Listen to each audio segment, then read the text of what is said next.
Welcome to the Jukebox Podcast from WP Tavern. My name is Nathan Wrigley. Jukebox is a podcast which is dedicated to all things WordPress, the people, the events, the plugins, the blocks, the themes, and in this case, how we might reimagine sponsoring WordPress contributions. If you'd like to subscribe to the podcast, you can do that by searching for WP Tavern in your podcast player of choice, or by going to wptavern.com/feed/podcast, and you can copy that URL into most podcast players. If you have a topic that you'd like us to feature on the podcast, I'm keen to hear from you, and hopefully get you or your idea featured on the show. Head to wptavern.com/contact/jukebox and use the form there. So on the podcast today, we have Roger Williams. Roger leads community and partner engagement at Kinsta, a company specializing in offering managed hosting for WordPress. His role involves bridging the gap between Kinsta and the wider WordPress community, working closely with agency partners, technology collaborators, and open source initiatives. Throughout his career, Roger has been deeply involved in community efforts and has recently played a key part in Kinsta's implementation of a sponsored contributions program, helping to funnel time and resources back into WordPress and other open source projects. Many long-standing members of the WordPress community have contributed out of passion and a spirit of philanthropy, but as the project has grown to power over 40% of the web, the need for sustainable funding and sponsorship has become more pronounced. Roger joins us today to explore this shift. He shares insights from his WordCamp US presentation titled Figuring Out Sponsored Contribution, discussing how companies can start funding contributors, why that matters, and how to balance the business need for a return on investment with the grassroots spirit of open source. We begin with Roger's background, his work at Kinsta, and how he became involved in WordPress community sponsorship. The conversation then gets into the ever-evolving dynamics of sponsored contributions, how businesses can approach funding contributors, ways to surface and support valuable work, and strategies for aligning company goals with broader project needs. Roger breaks down the practical arguments companies can use to get internal buy-in and the importance of clear processes for both organizations looking to sponsor and individuals seeking support.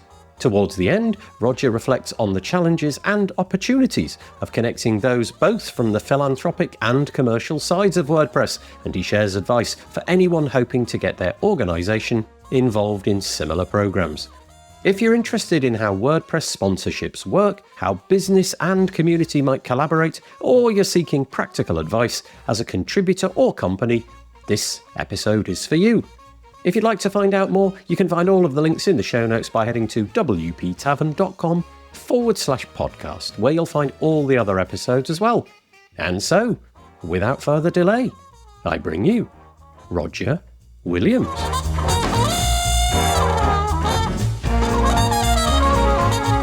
I am joined on the podcast by Roger Williams. Hello, Roger. Hey, Nathan. How are you? I'm very good. We could pretend that we're recording this at WordCamp US because that was the plan, but it never happened for one reason or another. So we took it offline, and several weeks ago, WordCamp US finished. But the intention was very much to talk about what you were presenting at WordCamp US. So we'll get into that in a moment. Before we do that, though, Roger, would you mind just telling us a little bit about who you are, who you work for, what your role involves, all to do with WordPress, I guess?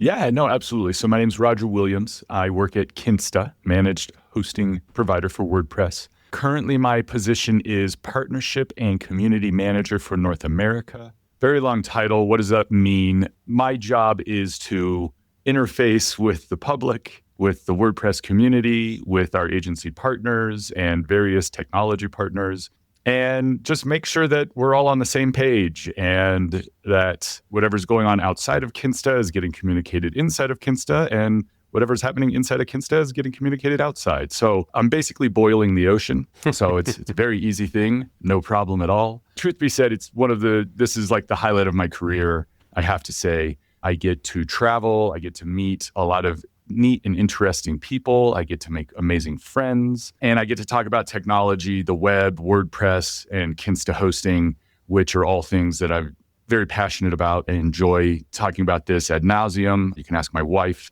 that I'm probably too much, need to turn it off a little bit. But specifically talking about community and WordPress. Gosh, it was January of this year, 2025, that we implemented our sponsored contributions program.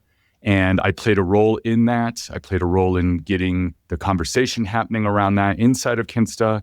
And then once we got budget approval, actually figuring out, hey, who do we want to sponsor? What projects outside of WordPress? Because we also sponsor various open source projects that affect us directly and indirectly. And so that has been a whole new aspect of my career that has really opened up new doors and opportunities and discussions and friendships that I'm still feeling like a bit of an interlocutor. I'm an outsider trying to understand how to best do this and play a part in helping the projects that we all depend on to do all of our work.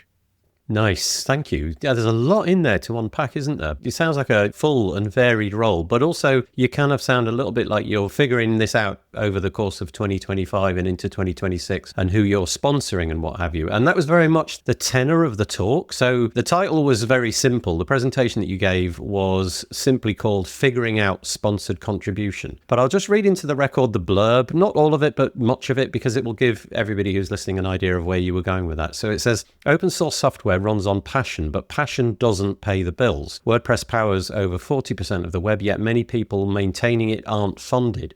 That's starting to change, and your company can be part of it. In this talk, we'll explore how sponsored contribution works, why it matters, and how companies big and small can participate. We'll walk through my experience, aka your experience, working with companies to sponsor contributors, from promoting the idea internally, identifying key areas of the WordPress project to support, finding and interviewing contributors, and building an internal framework for long-term sponsorship. And there's a little bit more, but that basically sums it up. So basically, I guess my first question is, what exactly are you trying to do here? Are you kind of regarding this as a sort of philanthropic thing? What I'm really kind of asking is, do you kind of expect things in return? So if Kinsta, for example, sponsors somebody, do you have like a tick list of things that we need to see that you've done? Or is it more, you are a trusted person, we've seen you interacting in the WordPress space for many years, here's a bunch of cash, go off and just do whatever you like?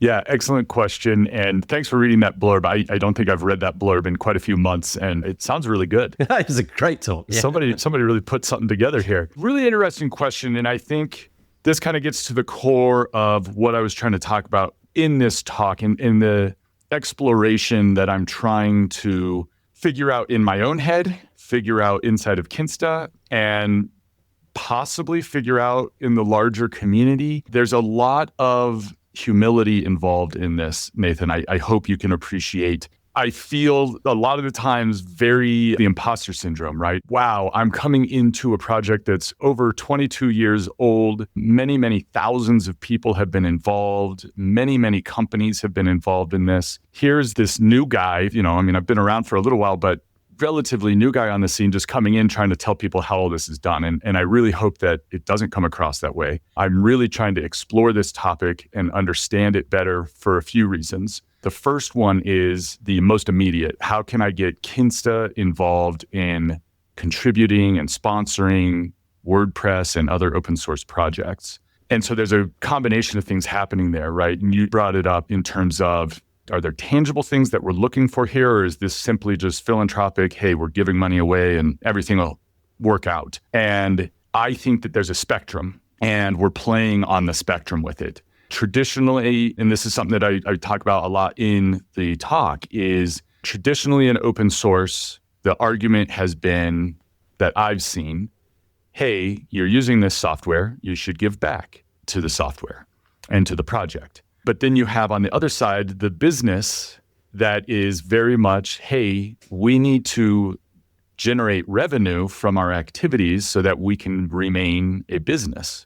And so they're a little bit at odds in some ways, right? But it doesn't have to be that way. And I think that's what I'm exploring in this talk, and I'm exploring in this conversation, and as many conversations as I can have with people, is how do we play on that spectrum of finding a happy medium where, for a company, a lot of times you go to the executives and you're like, hey, we need to be giving back to this thing that we get for free. And you get a very perplexed look. And so I think we need to adjust that conversation. I think that the people that are inside of the project, it's very obvious.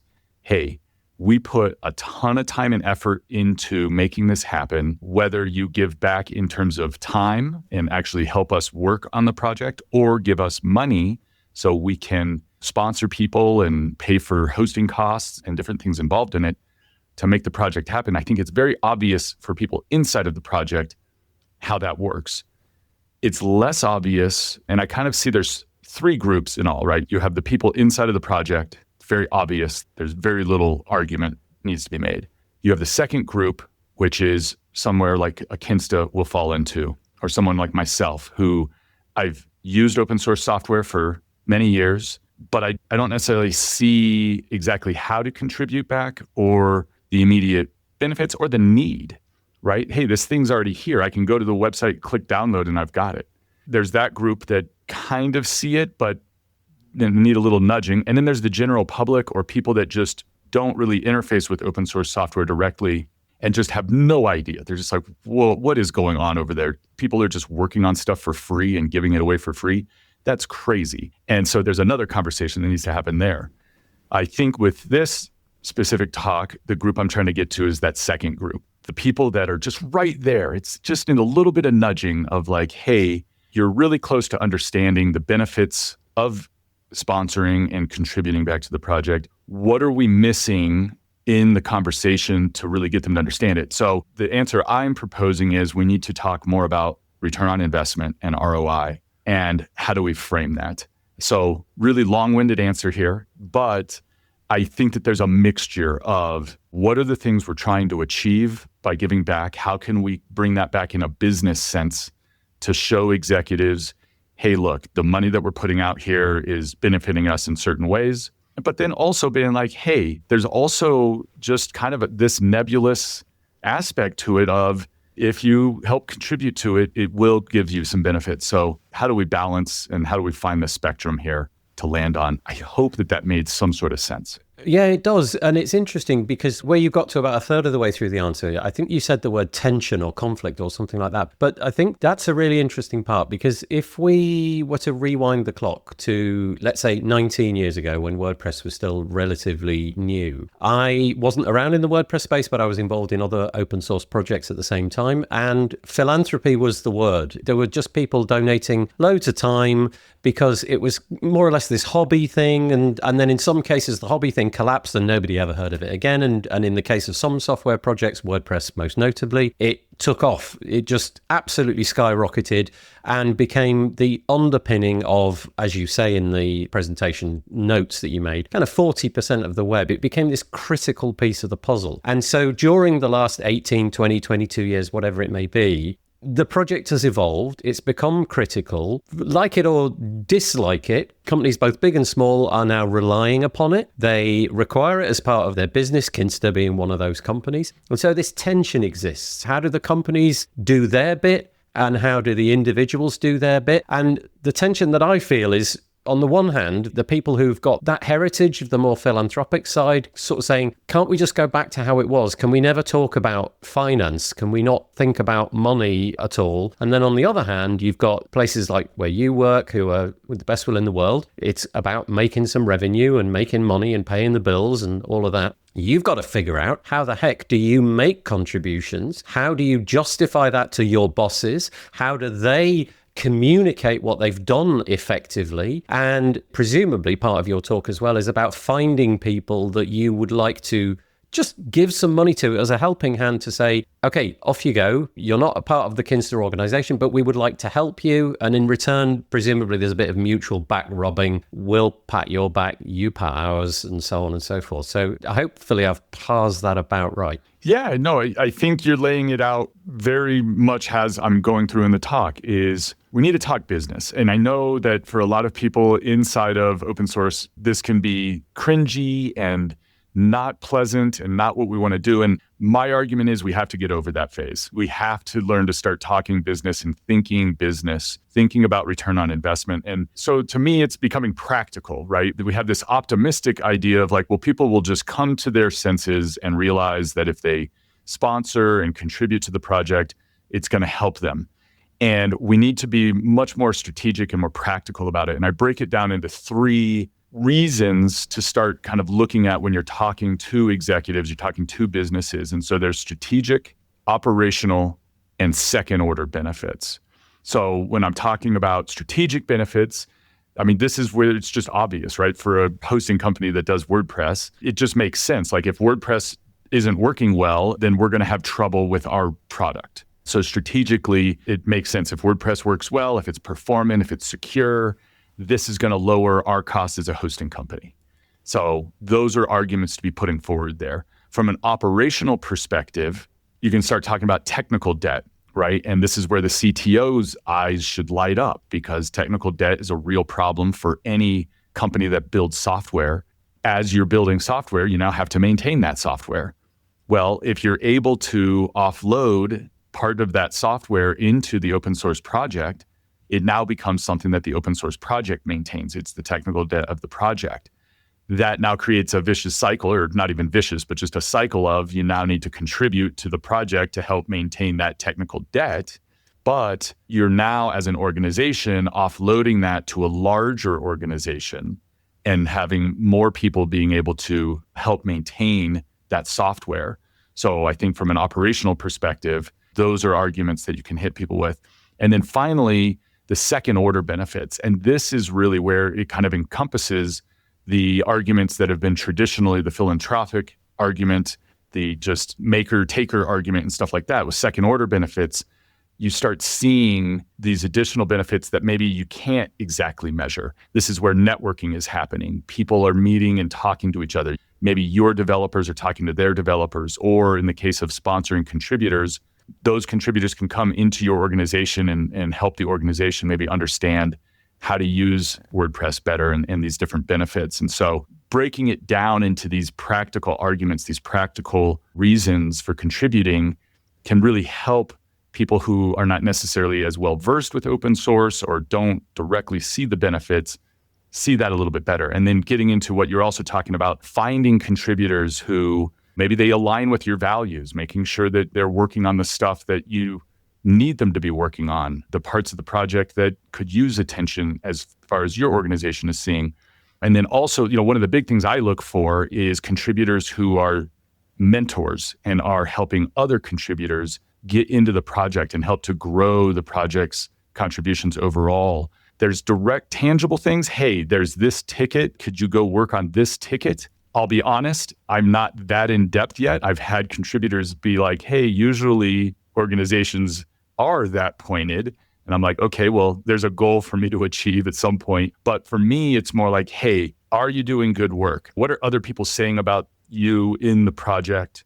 And then are you mentoring people and helping other people do their first bug squash and do their first push and commit and things like that? And I'm butchering the language, of course, here, but I hope that kind of helps answer some of those questions. Yeah, it's interesting because I fear that there's a possibility that the community kind of bifurcates along these lines at the moment. So you get the people, and I was using the word philanthropic, so the people that have been contributing their time for gratis just because they saw that as a useful thing to do for humanity, let's put it that way. So there's that on the one hand. And then on the other hand, you've got people such as yourself who are talking about the necessary things in order for your job and your institution to function, the money. And I suppose I'm kind of worried that we will have these two sides that kind of can't figure out a way to communicate with each other, that can't see across the chasm that has been created. And so figuring out ways to make those work, to sort of have a happy balance so that the two sides can communicate, that they can be back in touch with each other. So that's kind of a concern that I have, this sort of two-tier system.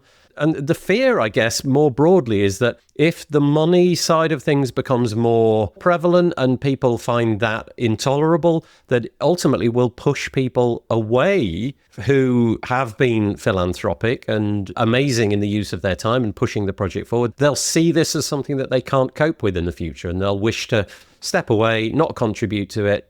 That would be a shame. So I can absolutely empathize and understand the argument that you're putting forth there. I think the way I would counter that is to say, hey, currently, if we're only going to talk in a philanthropic sense, are we just going to exclude everybody from what you're talking about, the second tier, right? The more money focused. So we're just not even having a conversation in that case. Right. That's the concern. Yeah. So what I'm trying to argue is, hey, by bringing in more people into the project and maybe starting to talk in these practical ROI business terms, we're now at least having a conversation that before wasn't even happening. Because just to kind of back up a second, the way I'm looking at it is, if the only argument is, hey, this is philanthropic, you're doing it for the good of the project, kumbaya, then we're just going to exclude a lot of the business community who's going to go, well, yeah, I volunteer time on the weekend at my church or do different things, but I need to do business during the week so I can buy groceries and pay the rent. And so I think what I'm trying to suggest is, hey, if we expand the conversation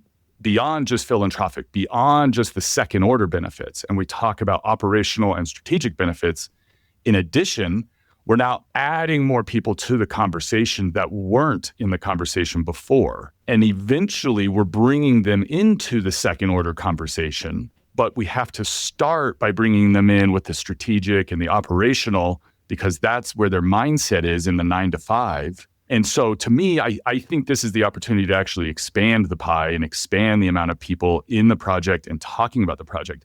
The concern I see that is a fair argument and concern is, are we going to turn open source projects into just commercial enterprises? That is definitely a concern. I don't see that happening because you still have the core people in the project. They're doing it because they believe in what the project is and they have passion for it. And if they are able to expand and have these conversations, these larger conversations or additional conversations about strategic and operational benefits, we're going to bring more people in and hopefully help to influence those people to see the second order benefits. And hopefully, eventually, it's all just philanthropic, right? But I think right now, the argument that has been put forth by different people in open source and in the WordPress community is that we don't have enough people contributing. We don't have enough sponsorship money coming in. And so we need to figure out how to bridge that gap. And my suggestion is, the way to do that is to expand the conversation beyond just the philanthropic, beyond just the second order, and talking about strategic and operational in addition to those.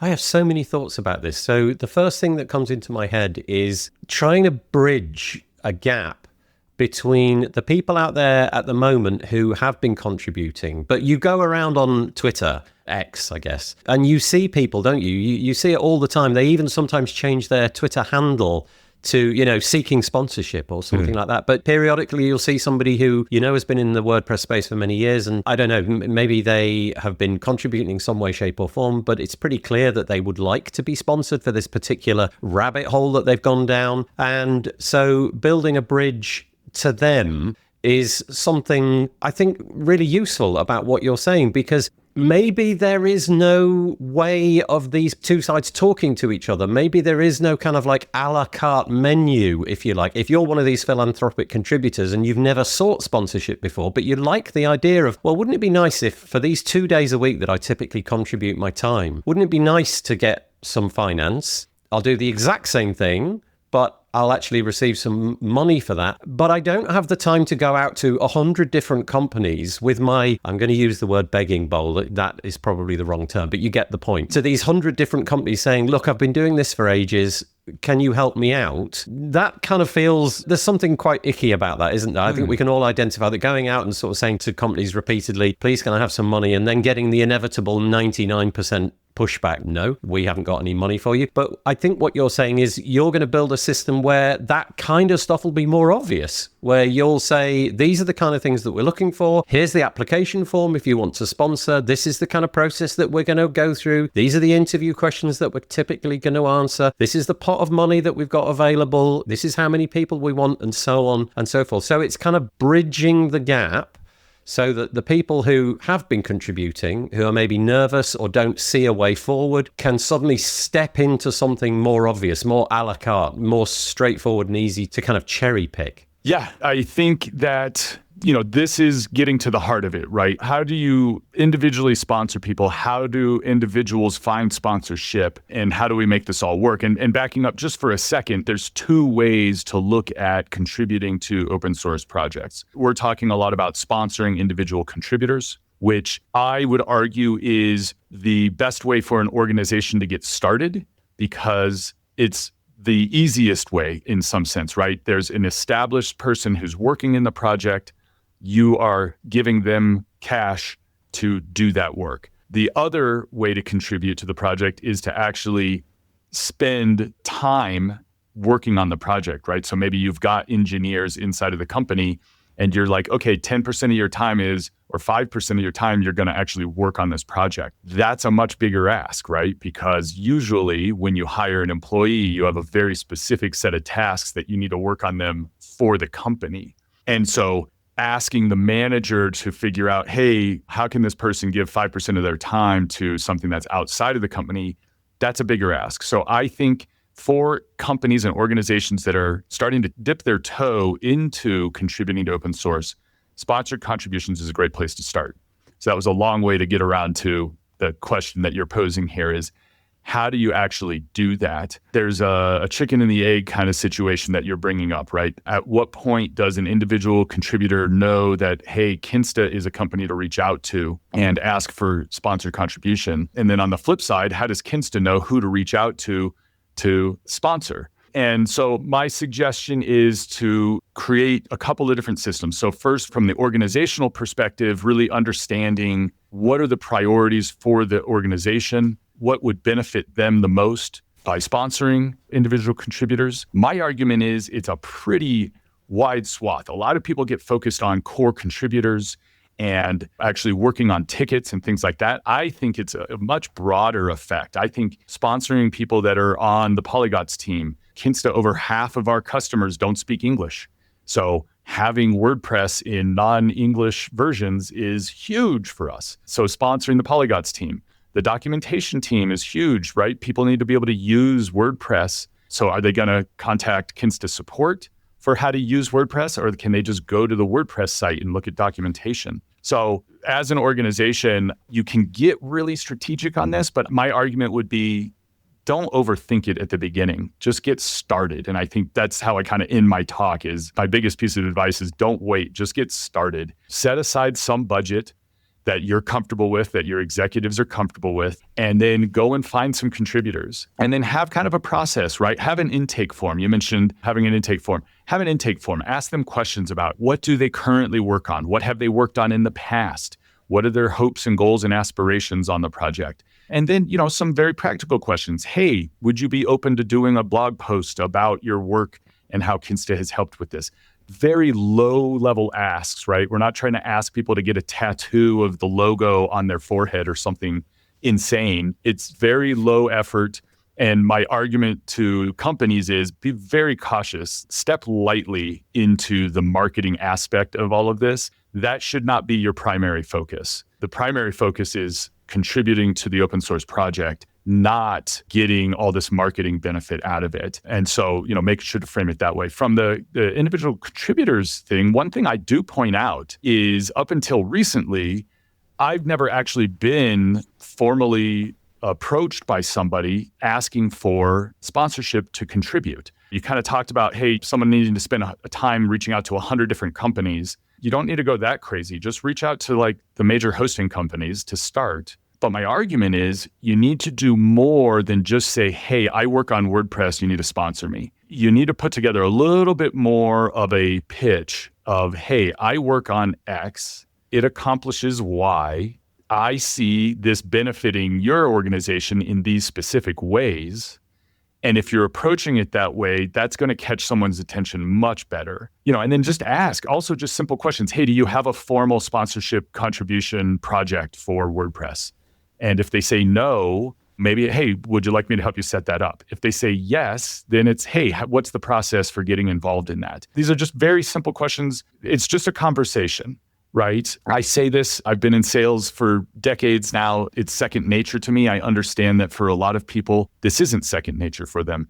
And that's also what I'm trying to help with in this conversation is it's not just the organizations I'm trying to educate, but it's also the contributors and the people that are in the project, helping them to understand how to speak business a little bit more so that they can get the businesses to really understand the benefits of this. There was a few things that you said a few moments ago where the implication was basically just get started. So put aside some cash, decide that you're going to do it. So this is from the business side, and then just begin and see what happens. I don't suppose you're going to be able to simulate the perfect system first time around. It'll be an iterative process, but just commit to it. But the ROI thing was also kind of interesting because, if you're senior management in Kinsta or whichever hosting company you want to imagine, there's got to be, I suppose, some aspect of that in the back of your mind. Okay, we're going to give away, I don't know, $100,000 this year, but we're not going to ask anybody at all at any point to sort of mention our company name. That's probably unrealistic, but I like what you said there about the gentle approach to it. You write a blog post about it. But there's something to be explored there because there's got to be a way of surfacing good work. So it doesn't have to necessarily be a big clarion call. Look, I did this because Kinsta paid for it. More tangentially, I did this great work and I did this and WordPress benefited as a result of this. And I would just like to thank Kinsta for making that possible. I guess we've just got to figure out what that piece looks like because, you can't give away money for free. There does need to be some ROI, but we have to figure out how gentle that approach is and how gun-ho it can be or not. That's going to be interesting to figure out. Just to kind of elaborate on that for a second. So the way I would say to companies to approach looking at this is branding, right? And so when you're doing brand marketing, it's very nebulous, right? You're kind of putting stuff out there and there's a little bit of goodwill to it. I guess, the philanthropy part kind of plays into it a little bit. This definitely, I would say, falls under your branding budget. And so you should treat it as such. I think that there's a few different ways that the marketing, and I'm using air quotes around marketing here because I understand that for people in open source, this can be a little bit of kryptonite, a little bit repellent to talk about it this way. So I'm trying to be cautious or gentle here. But I think the marketing benefits there's a ton of indirect benefits, right? So if I'm sponsoring a contributor and they're working on the project, it means they're interacting with other contributors of the project. They're going to mention, oh, hey, by the way, Kinsta is sponsoring me in conversation. And now you've got that one-on-one marketing, as it were, happening where that's getting put into the project and that gets noticed. And I think that's my big urge to companies who really want to step on the pedal of ROI. Like, hey, we need to really maximize the ROI here. It's like, hey, the community notices as soon as you do something. Good, bad, or indifferent. But as soon as you start sponsoring people, it gets noticed inside of the community right away, whether you immediately see it or not. So allow that to happen for sure. I think from like the blog posts and things like that, there's two ways I approach it. I love it if a sponsored contributor writes a blog post on their blog and mentions Kinsta. That's amazing. I'm not expecting that. So instead, what I'll do is I'll invite them onto the Kinsta Talks podcast and hey, let's spend 20 minutes and just talk about what you're doing on the project. I mentioned Kinsta at the beginning of it in the fact that that's where I work. Other than that, I don't talk about Kinsta at all. It's all about this individual and what they're doing on the project, what they're excited about, how they would suggest people get involved in the project. And so using that as a promotion, and again, the indirect branding benefits, my fingers are crossed. I'm sure my CMO's watching this and going, either he's loving it or he's gritting his teeth. I get the sense everybody's very happy. Hey, Matt, how are you? The way I'm approaching this is very much as an outsider, and I'm trying to be very respectful of the fact that this community's been around for a very long time. I'm sure this is not the first time that these conversations have happened. I'm not the first person to bring these things up. I just see it as I'm here as a unique person in this point in time, and I see a need, and we've gotten our organization to start helping.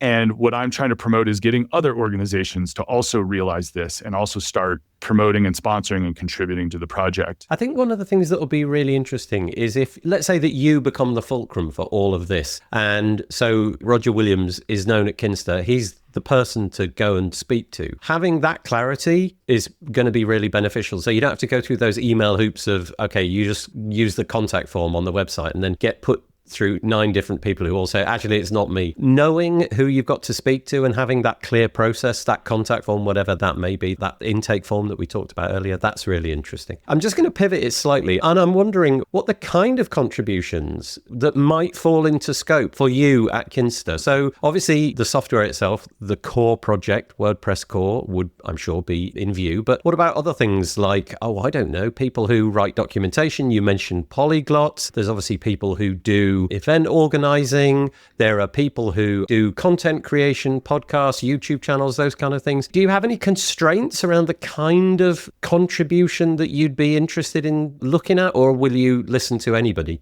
Excellent question. And before I dive into that, I want to make sure that I'm not the only person taking credit for this at Kinsta. I have two amazing colleagues on the front lines with me. Marcel Bootsman, as you're very familiar with. I think he's been on your show before. He handles for Europe. And then Alex Michelson, who is in APAC region. These are both amazing individuals who all three of us are on the front line, talking with contributors, sponsoring them, figuring all of this stuff out. So I definitely don't want to take all of the credit here and make it seem that way. As far as figuring out who to sponsor and who to contribute, this is the big question. The amazing thing is at this point in time, our bosses at Kinsta have given us amazing leeway to really choose who we want to be sponsoring and who we want to be working with. And so there's a bit of objective focus for who we're sponsoring. Core contributors, obviously, like they're directly impacting the project by actually changing the code and adding features and fixing bugs. So that's obviously very important. But just as important is these other groups that are making sure that when a new person wants to use WordPress, there's documentation that explains how to use the WordPress. When they want to go to a WordCamp and meet somebody, I mean, Aaron Jordan has a great story about meeting someone at one of the first contributor days that he went to, and they then became a core contributor within a short amount of time. And so that contributor day didn't just happen, right? Like people had to make that event happen and organize it and have coffee and treats and lights and all of the things that go into that. So I think that there's a lot of levels here, whether it's directly sponsoring a contributor inside of the open source project, it's sponsoring WordCamps, it's sponsoring amazing podcasts that help to spread the word and market WordPress. There's people that have brought up that WordPress has kind of a marketing issue because it is this open source project that has just benefited from just a ton of people realizing, wow, this is amazing software to build websites with. And they just started doing that. And 40% of the internet runs on WordPress. That's happened very, very organically.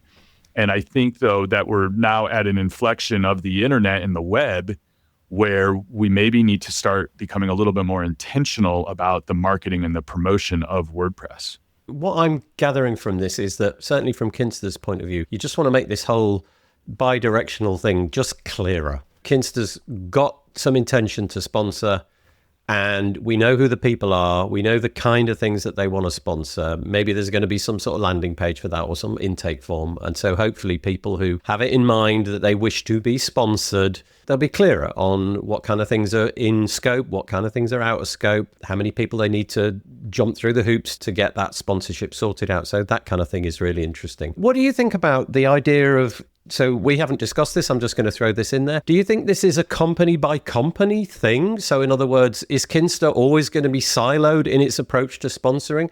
Or is there any kind of, I don't know how this would work, but some kind of more overarching approach that may be required? So let's say, for example, that, I don't know, Kinsta they sponsor person X, person Y, person Z, as we say in the UK. But obviously that leaves all these other myriad people without sponsorship. Is there a way that you could communicate to other organizations, look, this person, they came to us, it was very close, but we didn't manage to get them on the sponsorship roster this year, but we feel that they were really credible. Here's somebody else that you can go and talk to. Do you know what I mean? Something just a little bit, a bigger umbrella organization above Kinsta, maybe. Organization, substitute that word for any kind of structure or governance as you like. Yeah, there is a lot of stuff already around this. Courtney Robertson has WPCC. WP Community Collective. Thank you. And so the idea with that group is kind of to create an organization that handles the mechanism aspect of distributing funds and finding people to sponsor and contribute. I could see a consortium of hosting companies coming together and somehow working on this, but that adds additional complexities, right? You have now more organizations, you have more bodies deciding things and making decisions. And again, going back to what I propose at the very end of the project is don't wait, just get started. My worry about having consortiums and larger organizations is it's going to slow the process down. It's going to complicate the process. That's mostly just because I have a big phobia of organizations and meetings. This is a personal kind of thing rather than, I'm sure there's ways to figure this out more. I have a job, right? I have to balance all of these things between working on what I need to actually work on inside of the company, working on sponsoring contributors and focusing on the open source. So there's a lot of balancing that goes on. I am open to having these discussions with people and organizations and seeing what can come of it. Again, going back to feeling like an outsider and knowing that there's already a ton of people and a ton of organizations involved in doing all of this work. I've reached out to many of them. They've given me great advice. They've really helped me get our program organized the way it is.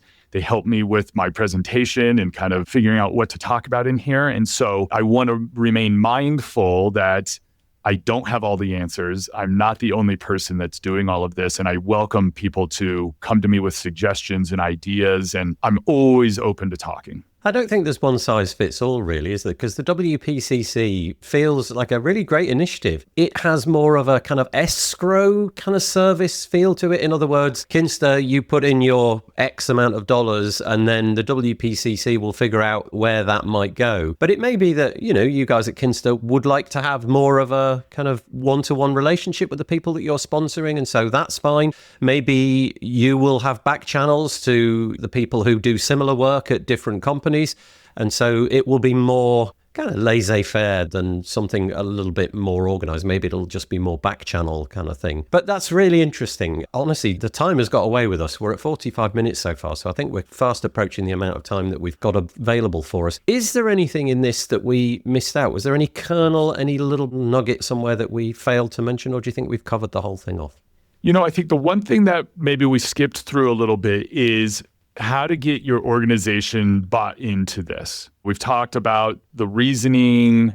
We've talked about how to sell it from the outside. We've talked about how to deal with the individual contributors. Inside of your organization, there's, again, 3 ways that I approach this. I like the number 3, I guess. So when you're making your internal pitch, this is all in the slide deck as well, understanding your organizational goals. So understand, hey, we're a hosting company. What's important for a hosting company? Well, performance and security are pretty top things. So maybe that's where you want to focus. Again, also, we have a ton of customers that are not English speaking. So polyglots makes a lot of sense. Understand the organizational goals so that when you go to your executives, you go to your leadership, whoever's got the money, you're framing this out in terms of how it benefits your organization. The second one is being patient, but being ready. So I started this conversation, I want to say late 2023 inside of Kinsta. And then about a year later, suddenly out of the blue, hey, here's your budget, go get to work. And so I needed to be ready. So we all needed to be ready. And we were. The good news is Marcel and Alex and myself were already out in the community talking with people. We already were having some conversations about, who would we like to sponsor? Who could use the sponsorship? And so as soon as the budget was given to us, we were ready to go. And the reason that I recommend being ready is these can be fleeting, right? Just because the executive has approved it this month doesn't mean it's necessarily going to be there the next month. And also the contributor might not be, I got 2 weeks now. Yes. I can do something right away. Yeah, so be ready because they're going to want to see results. And the results should be the way you framed it. The results should just be, hey, we're sponsoring contributor X. They're doing Y and Z. Oh, and I had them on a Kinsta Talk, and here's actual proof of we're doing stuff. So have all of that ready to go. Have a spreadsheet that tracks everything so you can track where the money's going and it's all clear. Understand how your organization wants to handle these things, right? Is it going to be as simple as, hey, here's a credit card and here's a GitHub sponsorship page? Is that going to be okay? Or does it need to be a little bit more, I say complicated, involved, right? Do you need to have a non-disparaging contract, right? So that it's understood, hey, we're sponsoring you. It'd be best if you didn't say bad things about us. Please get that cleared, figure that stuff out. And then be ready for common objections, right? So they're going to immediately come to you with, hey, why would we spend money on this? It's something that we get for free. And be ready with that strategic and the operational and the second order benefits conversations and know which of those is going to land with which manager or executive best. So getting that internal pitch ready and really creating the project so it's ready for success from day one is really important. Yeah, that's really interesting because a lot of it, most of what we talked about in this conversation didn't really dwell on that. It was more about the nuts and the bolts of trying to connect the two different sides. But you've obviously laid out the groundwork inside Kinsta to have this ready. And then the minute that the CEO or the CMO or whoever it is says, right, Roger, here's some money, you're off. You're ready to actually go and start seeking this stuff out. I very much doubt that this conversation is going to have a perfect outcome. I don't suppose there is a perfect system. But I appreciate the fact that you're giving it a lot of thought over there and you're trying to figure out how to make these two sides collide in a way that is mutually beneficial, because it certainly seems that with WordPress at 40% of the web, the money question is not going away. The philanthropic side of things is not going away. And we do have to have ways for these two sides to communicate successfully with each other. So, okay, I will put links to anything that we have mentioned in the show notes. So if you go to wptavern.com, search for the episode with Roger Williams, you'll be able to find everything there. Just one last thing, Roger, where can we find you apart from kinsta.com? Is there a place where you hang out online if somebody wants to pick this conversation up and run with it? Yeah, absolutely. I am a big user of LinkedIn. I post there pretty regularly. If you interact with me in the comments, I will love you forever. You're my best friend. I love it when people ask me questions or challenge me in the comments. Like, let's have conversations there. Feel free to reach out to me and let's talk. I want to figure this stuff out. Roger Williams, thank you so much for chatting to me today. I really appreciate it. Thank you very much, Nathan. I appreciate everything that you do for the community, and thank you for the time and letting me be on.